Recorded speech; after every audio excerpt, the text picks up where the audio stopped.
बबलू हाथी सुबह सवेरे अकेले वन में टहलने के लिए निकला। वह अपने ही धुन में चला जा रहा था। लगता था उसके दिमाग में कोई उलझन है जिसे वह सुलझाने की कोशिश कर रहा था।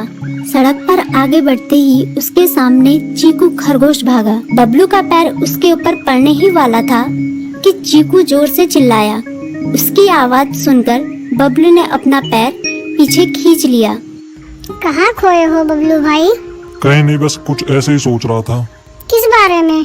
तुम जानकर क्या करोगे? शायद मैं तुम्हारी कुछ मदद कर सकूं। तुम तो जानते हो आजकल वन में कितनी चोरियां हो रही हैं, पर चोर का कोई अता पता ही नहीं है। इस बात को लेकर वन के सारे प्राणी चिंतित थे। वे वहाँ खुद को सुरक्षित महसूस नहीं कर रहे थे। अरे चीकू भाई, हम मजबूर हैं। हम चोर को पकड़ ही नहीं पा रहे हैं। वह बहुत चालाक है और अपने काम को बड़ी कुशलता से अंजाम दे रहा है। कहीं कोई सबूत ही नहीं छोड़ रहा। हमारे राजा इस बात को लेकर बहुत चिंतित हैं। यही कारण है कि हम सब इस बारे में सोच रहे हैं। अब तुम मेरी इसमें क्या मदद कर सकते हो? मैं कुछ सोचता हूँ, हो सकता है मुझे कोई उपाय सूझ जाए। प्रयास करने में कोई हर्ज तो नहीं है। तुम ठीक कहते हो चीकू, लेकिन वन के गुप्तचर भी अभी तक इसका कोई हल नहीं निकाल सके। इतना कहकर वे चुप हो गए। बबलू की बातों ने चीकू को सोचने के लिए मजबूर कर दिया।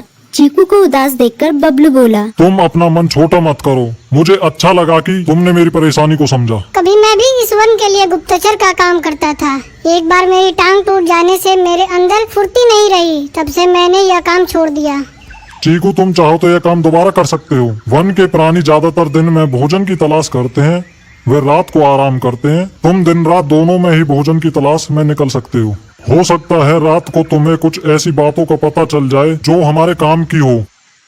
हाँ बबलू, तुम ठीक कहते हो। मैं आज रात को वन में घूम कर इस बात का पता करने की कोशिश करता हूँ। थोड़ी देर बातें करके चीकू अपने बिल की ओर बढ़ गया और बबलू अपने रास्ते चला गया। चीकू के दिमाग में अभी तक बबलू की कही बातें घूम रही थी। उसे समझ नहीं आ रहा था वह बबलू की मदद कैसे करे। दिन भर वह उसी उधेड़-बुन में लगा रहा।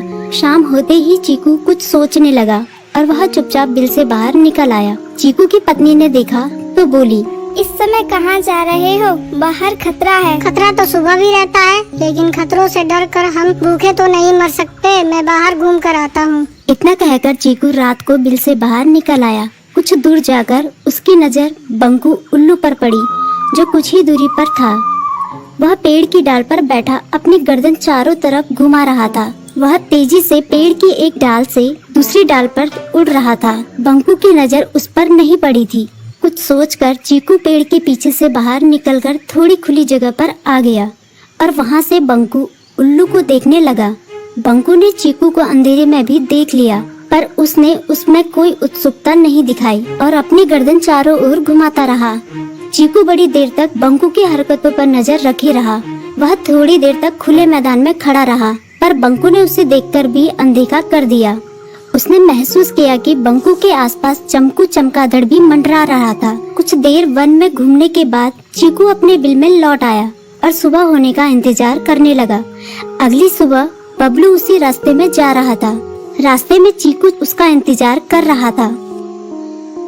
आज बड़ी जल्दी आ गए बबलू। हाँ, आजकल मुझे चिंता की वजह से नींद नहीं आती। कोई नई खबर है क्या? यकीन से तो मैं नहीं कह सकता, पर मैं तुम्हें ऐसे प्राणी का नाम बता सकता हूँ जो शायद चोरों की मदद कर रहा है।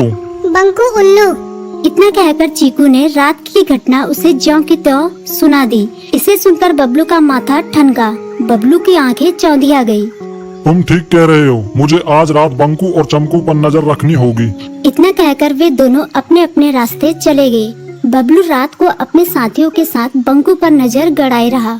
उसकी संदिग्ध गतिविधियों को देखकर बबलू ने उसे उसके साथियों चंकी और संकी लोमड़ के साथ पकड़ लिया। बबलू ने सख्ती से पूछताछ करनी शुरू कर दी।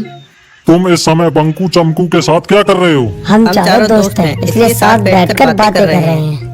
चमगादड़ और उल्लू की दोस्ती तो समझ में आती है, पर लोमड़ के साथ दोस्ती कैसे हो सकती है? सख्ती से पूछने पर दोनों ने अपना जुर्म कबूल कर लिया और सभी चोरियों के बारे में बताया जो उन्होंने कुछ दिन पहले वन में की थी। बबलू ने उनके चोरी का सारा सामान भी बरामद कर लिया। बंकू और चमकू को अभी तक समझ में नहीं आ रहा था कि वो इतनी आसानी से कैसे पकड़ में आ गई।